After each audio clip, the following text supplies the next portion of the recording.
Example చూద్దాం. Design A DFA that accepts strings containing 1100 as a sub string over the alphabet 0,1. Solution. So వాడు ఇచ్చిన alphabets ఏంటి 0,1. So ఏమంటుండు ఇక్కడ minimum length ఏమొస్తుంది స్ట్రింగ్ యొక్క మినిమం లెంత్ అంటే లాంగ్వేజ్ ఏమవుతుంది చూడు 1100 ఒకటి వస్తుంది. సో సబ్ స్ట్రింగ్ 1100 ఉండాలంట. దాని ముందు ఎన్ని జీరోస్ ఉన్నాయి ఏం కాదు 1100. దాని ముందు ఏం వన్స్ ఉన్నాయి ఏం కాదు 1100.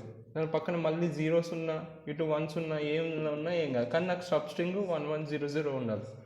1100 అనేది సబ్ స్ట్రింగ్లకు ఉండాలి. ఇది మనకు వచ్చే లాంగ్వేజ్. సో లాంగ్వేజ్లో minimum string minimum string length ఎంత 4 + 1 5. సో 5 స్టేట్స్ వస్తాయి మనకి ఇప్పుడు ఇలా.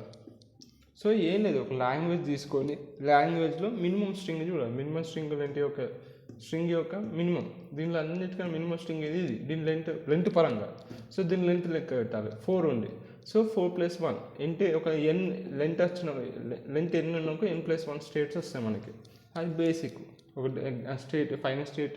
Finite automatic diagram గీసేటప్పుడు. సో ఇది అయిపోయిందా 5 స్టేట్స్ వస్తాయి కాబట్టి నేను 5 ఇట్లా గీసుకుంటున్నాను. సో Q0 నుంచి వద్దాం. Q0 ఇన్స్టెంట్ స్టేట్ కాబట్టి యారో మార్క్ పెట్టాలి.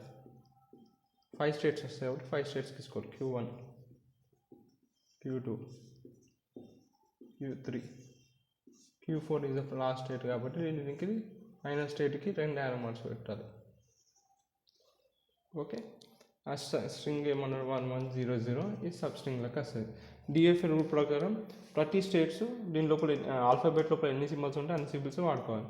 సో Q0 ఫస్ట్ 1 సింబల్ వాడుకుంది, 1 వాడుకుంది, 0 వాడుకోవాలి.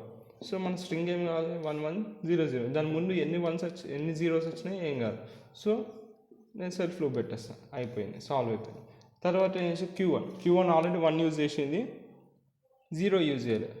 సో నేను ఇప్పుడు దీనికి ఒకవేళ నేను ఇక్కడ సెల్ఫ్ లూప్ 0 పెట్టినాక ఏమైపోతుంది అంటే 0 వచ్చి మళ్ళీ 100 వస్తుంది. సో సబ్ స్ట్రింగ్ అనేది నాకు రాదు, 1100 అనే సబ్ స్ట్రింగ్ రాదు. అందుకే నేను ఇక్కడ సెల్ఫ్ లూప్ పెట్టాను అనమాట. ఏం చేస్తాను ఆ 0ని నేను బ్యాక్ ట్రాక్ చేస్తాను. ఓకే, ఎప్పుడైతే మనకు డిస్టర్బ్ అవుతుందో కావాల్సిన స్ట్రింగ్ అప్పుడు దాన్ని బ్యాక్ ట్రాక్ చేసేయాలి. ఓకే అయిపోయింది. ఇప్పుడు Q2 0 యూజ్ చేస్తుంది కానీ 1 యూజ్ చేస్తలేదు. సో నేను ఇప్పుడు ఇక్కడ సెల్ఫ్ లూప్ 1 పెట్టుకోవచ్చు. 1 పెట్టుకున్నాక ఏం డిస్టర్బ్ కాదు. ఏంటి చూడు 0 1 1 ఇక్కడ సెల్ఫ్ లూప్ 1 పెట్టినా కాబట్టి మళ్ళీ 1 వస్తుంది, ఇట్లా 1 వచ్చి 0 ఇప్పుడు చూడు సబ్ స్ట్రింగ్ 1100 అంటే ఉంది. అందుకే సెల్ఫ్ లూప్ పెట్టుకుని ఏం కాదు కాబట్టి Q2కి సెల్ఫ్ లూప్ పెట్టేసిన.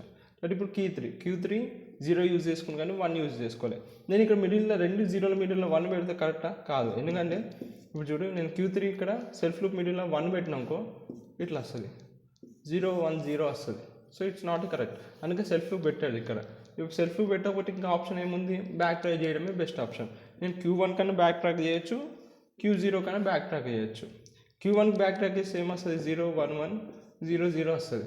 సో ఇట్లా స్ట్రింగ్ వస్తుంది. ఒకవేళ Q0కి బ్యాక్ ట్రాక్ చేసుకున్నా ఏం కాదు 1 0 1 1 1 0 0 ఇట్లా వస్తుంది, ఏం డిస్టర్బ్ అవుతుంది. నీకు నచ్చినట్టు Q1 కన్నా Q2 కన్నా ఎట్లా బ్యాక్ ట్రాక్ చేసుకోవచ్చు. నేను Q1కి బ్యాక్ ట్రాక్ చేసుకుంటున్నాను.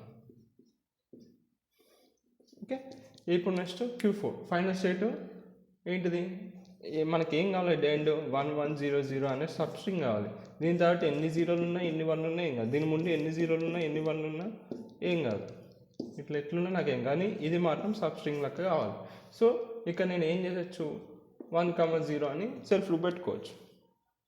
ఇదే మనకు వచ్చే డిఎఫ్ఏ ఎండ్. ఓకే, ఇట్లా చూసుకోవాలి, నువ్వు పాసిబుల్ చూసుకొని చేయాలి, డయాగ్రామ్ తీసుకోవాలి. అర్థమైందా? సెల్ఫ్ లూప్ చేసుకున్నాక ఒకసారి లాంగ్వేజ్ తీసుకోవాలి, స్ట్రింగ్ తీసుకోవాలి. అరే ఈ సబ్ స్ట్రింగ్ వస్తుంది, అట్లా సెల్ఫ్ లూప్ పాసిబుల్ కాకపోతే బ్యాక్ ట్రాక్ చేసుకోవాలి. అంతే, ఆ రెండే కేసెస్. ఒకవేళ బ్యాక్ ట్రాక్లో చేసినా కూడా మనకి కష్టమవుతుందంటే ఆ డెడ్ స్టేట్ అని ఒక కొత్త స్టేట్ క్రియేట్ చేసుకొని ఆ డెడ్ స్టేట్లో పడేయాలి దాన్ని సింబల్ని.